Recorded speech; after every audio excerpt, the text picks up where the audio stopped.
Hello everyone, welcome to Krishna coaching centre class 11th history. और हमारा chapter चल रहा है पाथ्स टू मॉडर्नाइजेशन। यहाँ पर हम देखने वाले हैं कि जो जापानीज की डेली लाइफ थी, या जो भी चीज़ें हुई थी उससे डेली लाइफ पे क्या असर पड़ा था और वहाँ पे लोग जीते वगैरह कैसे थे, ये सारी चीज़ें। तो जापान का जो ट्रांसफॉर्मेशन था मॉडर्न सोसाइटी में, वो आप कैसे पता कर सकते हो कि उनकी जो एवरीडे लाइफ थी उसमें बहुत सारे चेंजेस आ गए थे। जो पैट्रियार्कल हाउस होल्ड सिस्टम था, जिसके अंदर बहुत सारी जनरेशन थी जो एक साथ रहती थी, और किसके कंट्रोल में रहते थे? जो हेड ऑफ द हाउस थे उसके कंट्रोल में रहते थे, यानी कि एक तरीके से जॉइंट फैमिली का सिस्टम था। लेकिन जैसे जैसे लोग रिच होते गए, जो नए आइडियाज थे फैमिली के वो स्प्रेड आउट हो गए। जो नए होम्स थे, जो न्यू होम्स थे, was that of nuclear family. वहाँ पे अब छोटा परिवार रहने लग गया, जहाँ पे हस्बैंड और वाइफ ब्रेड विनर के जैसे काम करते थे या होम मेकर के जैसे काम करते थे। अब देखिए, मेजरली जो हस्बैंड थे वो ब्रेड विनर हुआ करते थे और वाइफ जो थी वो होम मेकर हुआ करती थी। ब्रेड विनर का ये मतलब नहीं कि ब्रेड के लिए कंपटीशन हुआ करता था, जो जीता उसको ब्रेड मिलेगा। ब्रेड विनर मतलब जो घर के लिए खाना जुटाता था, बेसिकली जो कमाई करते थे। जो ये नया कंसेप्ट था डोमेस्टिसिटी का, ये इन टर्न जनरेटेड, इसने क्या जनरेट किया? इसने डिमांड जनरेट करी किस चीज़ की? For new types of domestic goods. नए नए टाइप के डोमेस्टिक गुड्स की डिमांड इन्होंने डेवलप करना शुरू कर दिया। New type of family entertainment, new forms of housing.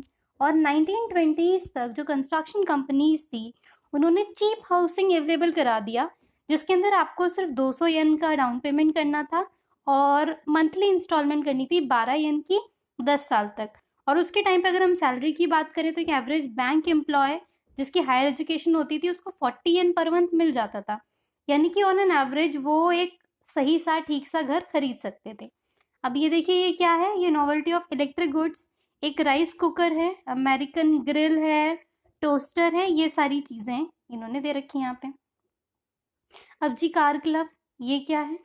अब मोगा, मोगा क्या होता है? मॉडर्न गर्ल के लिए एब्रीविएशन में यूज करते हैं। इसका ये क्या रिप्रेजेंट कर रहा था ये वर्ड? कि जो कमिंग टुगेदर था किसका? 20th century of idea of gender equality. कि जेंडर इक्वालिटी की यहाँ पे बात करी थी इन्होंने, कि वुमेन मेन सबको इक्वल राइट्स होने चाहिए। एक कॉस्मोपॉलिटन कल्चर, एक डेवलप्ड इकोनॉमी। तो जो नई मिडिल क्लास फैमिलीज थी, इन्होंने एंजॉय करी new form of travel and entertainment. जो ट्रांसपोर्ट था सिटीज के अंदर, इम्प्रूव्ड विद इलेक्ट्रिक ट्रैम्स, वो इलेक्ट्रिक ट्रैम्स के साथ इम्प्रूव हुआ। पब्लिक पार्क्स बनने शुरू हो गए थे 1878 से, और department stores begin to build. Tokyo के अंदर जो गिंजा थे, they become fashionable area for Ginbura. यानी कि गिंजा क्या बन गए? फैशनेबल एरिया बन गए गिनबुरा का। गिनबुरा का मतलब क्या होता है? एक वर्ड जिसके अंदर दो वर्ड मिलके बने हैं, दैट इज गिंजा एंड बुरबुरा। अब इसका मतलब क्या होता है? दे आर जो वॉक एमलेसली करता है। फर्स्ट रेडियो स्टेशन ओपन हुए 1925 में। मत्सुई सुमाको एक एक्ट्रेस थी, वो नेशनल स्टार बनी, और उन्होंने क्या पोर्ट्रे किया? Nora in the Norwegian writer को उन्होंने रिप्रेजेंट किया। फिर movie began to be made in 1899, और soon there were dozen of company जो हंड्रेड्स ऑफ फिल्म बना रही थी। ये जो पीरियड था वो great vitality, great importance, great livelihood का था। और जो ट्रेडिशनल नॉर्म्स थे उन पे क्वेश्चनिंग होनी शुरू हो गई थी, कि हम जैसे ओरिजिनल तरीके से जीते थे, वो ओरिजिनल तरीका कहाँ गया? क्या ये मॉडर्निटी हमारे कल्चर को खा गई? ये चीज़ इंडिया के अंदर भी कई बार डिस्कस आउट में डिस्कशन में आती है। किस तरीके से डिस्कशन में आती है? हम कहते हैं कि जी बहुत बढ़िया चीज़ है। क्या बहुत बढ़िया चीज़ है? कि हम डेवलप हो रहे हैं, हमारी इकोनॉमी डेवलप हो रही है, हम वेस्टर्नाइज हो रहे हैं। बट इस बीच में क्या प्रॉब्लम आती है कि वेस्टर्नाइज होने के चक्कर में क्या हम अपने आप को तो नहीं भूल रहे? क्या हमारे जो अपने संस्कार, अपने कल्चर है, अब देखिए हर कल्चर में पॉजिटिव नेगेटिव दोनों चीज़ें होती हैं। तो मेजरली हमको अपने कल्चर को भूलना नहीं होता, उसको कंटिन्यू करके ही चलना होता है। तो अब एक फेस आता है यहाँ पे, overcoming so called modernity. Modernity क्या क्या मतलब था? जो चेंजेस हो रहे थे सारे के सारे सोसाइटी में। अब जो स्टेट सेंटर्ड नेशनलिज्म था, वो फुल एक्सप्रेशन में आया कब? 1930s और 1940s में, जब जापान ने क्या लॉन्च किया? वॉर्स लॉन्च कर दिए कि वो अपने एम्पायर को एक्सटेंड करेगा। कहाँ पे? चाइना में और अदर पार्ट्स ऑफ एशिया में। अब एक वॉर होना वहाँ पे शुरू हो जाता है, सेकेंड वर्ल्ड वॉर, जब जापान अटैक करता है यूएसए को एट पर्ल हार्बर पे। ये पीरियड जो था वो माना जाता है कि बहुत ही ग्रेटर कंट्रोल ऑन सोसाइटी का पीरियड था, रिप्रेशन का था, इम्प्रिजनमेंट ऑफ डिसिडेंट्स का था, और उसके अलावा फॉर्मेशन ऑफ पैट्रियोटिक सोसाइटीज का था। और बहुत सारी जो पैट्रियोटिक सोसाइटीज थी ना, उसके अंदर वुमेन ही लोग वर्क कर रहे थे। अब देखिए इस समय इतनी ज्यादा इंपॉर्टेंस क्यों हो जाती है किसी भी पैट्रियोटिक सोसाइटी की। अब देखिए जब भी वॉर का समय चलता है तो हम बहुत गुस्से में होते हैं। क्यों एक नॉर्मल सिटीजन गुस्से में होगा? उसको चीजें महंगी मिल रही है, उसको उतना कंफर्ट नहीं मिल रहा है, उसका लाइफ में फंडामेंटल राइट्स उससे हो सकता है ले लिए गए हैं। तो उस समय देश के लिए प्यार होना, देश के लिए समर्पण होना बहुत ज्यादा जरूरी हो जाता है, ताकि एक जो यूनानिमस की बात है, एक एकता की बात है, वो खत्म ना हो, वो बरकरार रहे। तो उस समय पैट्रियोटिक सोसाइटीज बनना बहुत जरूरी था। फिर एक इन्फ्लुएंशियल सिंपोजियम की अगर हम बात करें, कौन सा इन्फ्लुएंशियल वर्ड था, दैट इज ओवरकमिंग मॉडर्निटी 1943 में।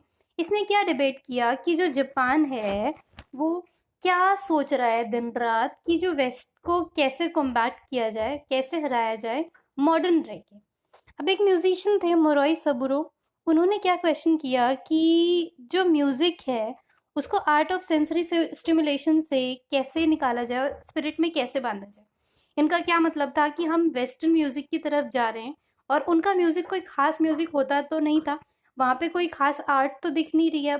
अब हमें म्यूजिक को स्टोर करके उसकी स्पिरिट ऑफ आर्ट को बरकरार रखना है। स्पिरिट ऑफ आर्ट यानी कि जो ओरिजिनल जापानीज वर्जन होते थे वो वेस्टर्न म्यूजिक को रिजेक्ट नहीं कर रहे थे, बट एक वे फाइंड आउट करने की कोशिश कर रहे थे कि वो जापानीज म्यूजिक को वेस्टर्न इंस्ट्रूमेंट्स पे बजा सके। जो फिलोसोफर थे निशितनी केजी, उन्होंने डिफाइन किया मॉडर्न को as unity of 3 streams of western thoughts. 3 चीजों के मिलके मॉडर्नेशन होता है, दैट इज रिनेसेंस। रिनेसेंस मतलब दोबारा से कोई चीज पुनर्जीवित हो जाना। प्रोटेस्टेंट रिफॉर्मेशन यानी कि चेंजेस आ रहे हैं, बदलाव आ रहे हैं, और प्रोटेस्टेंट तरीके से आ रहे हैं। और उसके अलावा नेचुरल साइंस जो है वो राइज हो रही है। उसने क्या आर्ग्यू किया कि जो जापान की मॉरल एनर्जी है उसने हेल्प किया था जापान को कॉलोनाइजेशन से बचने के लिए। सो वो उसका ड्यूटी है, जापान का ड्यूटी है कि वो एक नया वर्ल्ड बना सके, एक नया वर्ल्ड का ऑर्डर बना सके और एक ग्रेटर ईस्ट एशिया बना सके। अब जो ये नया विजन था वो इंटीग्रेट करेगा साइंस और रिलीजन को अगर नेसेसरी हो।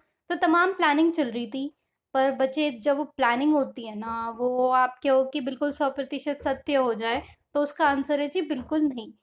भाई दिल लगा है तो दिल टूटेगा। तो अब इन्होंने बहुत दिमाग लगाया, ध्यान लगाया। अब होती है डिफीट। डिफीट कैसी? जापान कार्व आउट कर रहा था कॉलोनियल एम्पायर नहीं बनने के लिए और दूसरों को बनाने के लिए, पर बुरी तरीके से इसकी हार होती है बाय अलाइड फोर्सेस। कैसे? आर्ग्यू किया जाता है कि न्यूक्लियर बॉम्ब्स जो थे वो डाले गए हिरोशिमा नागासाकी पे ताकि वॉर को शॉर्टन किया जा सके।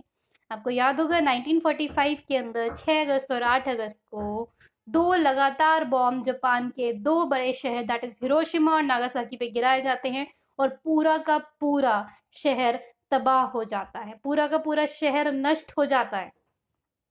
तो उसके ऊपर उन्होंने क्या बोला कि उन्होंने ये बॉम्ब क्यों डाले, क्यों उन्होंने इतना नुकसान पहुंचाया जापान को, लोग मार दिए, आज भी वहां पे अपंग बच्चे पैदा हो रहे हैं। तो उस चीज का क्या रीजन देते हैं कि हम वॉर को कम करना चाहते थे। बट आप ये देखिए दूसरों को क्या लगा कि इतनी इमेंस डिस्ट्रक्शन और सफरिंग की जरूरत तो नहीं थी, ये तो अननेसेसरी था बहुत ज्यादा। अब under the US led occupation जो जापान था उसको डीमिलिटराइज कराया गया, न्यू कॉन्स्टिट्यूशन इंट्रोड्यूस कराया गया जिसके अंदर 9 आर्टिकल्स थे, और उसके अंदर एक क्लॉज डाला गया that is no war clause, कि हम लड़ाई ही नहीं करेंगे। जिसकी वजह से जो यूज ऑफ वॉर था as an instrument of state policy उसको ही हटा दिया गया। एग्रीकल्चर में रिफॉर्म्स किए गए, ट्रेड यूनियंस बनाए गए, और जो जय बस्तु का रूल था उसको डिसमेंटल करने की कोशिश करी। जो लार्ज मोनोपोली हाउसेस थे जिन्होंने जापान की इकोनॉमी को डोमिनेट कर रखा था उनको भी कैरी आउट किया। जो पॉलिटिकल पार्टीज थी उनको रिवाइव किया गया, और फर्स्ट पोस्ट वॉर इलेक्शंस होते हैं 1946 में, जहां पर वुमेन ने पहली बार वोट गिराया। रैपिड रीबिल्डिंग ऑफ जापान की जो इकोनॉमी थी वो एक तरीके से पोस्ट वॉर मिराकल ही थी। मतलब इतनी खतरनाक हार के बाद, इतनी शैटरिंग डिफीट के बाद जापान की इकोनॉमी जो बेहतरीन तरीके से बिल्ड होती है उसको किसी वॉर के मिरेकल से कम नहीं समझा जा सकता था। तो पूरी दुनिया ने इसको एक मिरेकल बोला कि विद इन 2-3 ईयर्स आप फिर से वैसे ही बन के खड़े हो गए जैसे आप शुरू हुए थे। आप पर इसका सिर्फ ये 2-3 साल का काम नहीं था भाई, इसका रूट बड़ी लॉन्ग हिस्ट्री में है कि लोग उस समय वहां पे जो लोग वर्क करते हैं ना, उनकी मेंटालिटी किस तरीके से होती है, वो क्या सोच लगा के काम कर रहे हैं। वो हमारे आपकी जैसे काम नहीं कर रहे हैं, वहां पे कुछ और ही सोचते हैं।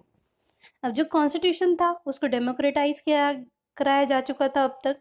और जो जापान की हिस्ट्री थी, जो जापानीज है, historic tradition of popular struggles, और उसके अलावा इंटेलेक्चुअल एंगेजमेंट की, पॉलिटिकल पार्टिसिपेशन को कैसे ब्रॉड किया जाए, तो जो सोशल कोहेशन था प्री वॉर का वो स्ट्रेंथन हुआ। कोहेशन क्या होता है? एक दूसरे से चिपक के रहना, साइंस की टर्म में। अब एक दूसरे से चिपक के रहना का ये मतलब नहीं कि एक दूसरे से चिपक के सच में जेन्युइनली लोग रह रहे हैं।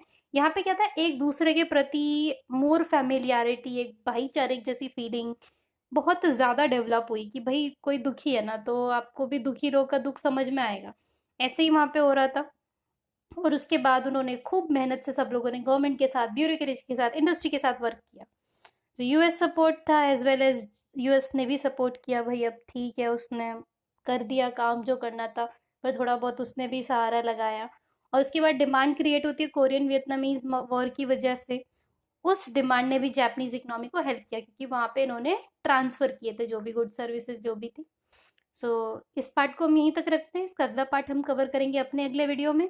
तब तक आपको कोई भी कंफ्यूजन या क्वेरी है तो आप हमसे कमेंट सेक्शन में पूछ सकते हैं। I will try to answer each and every query as soon as possible.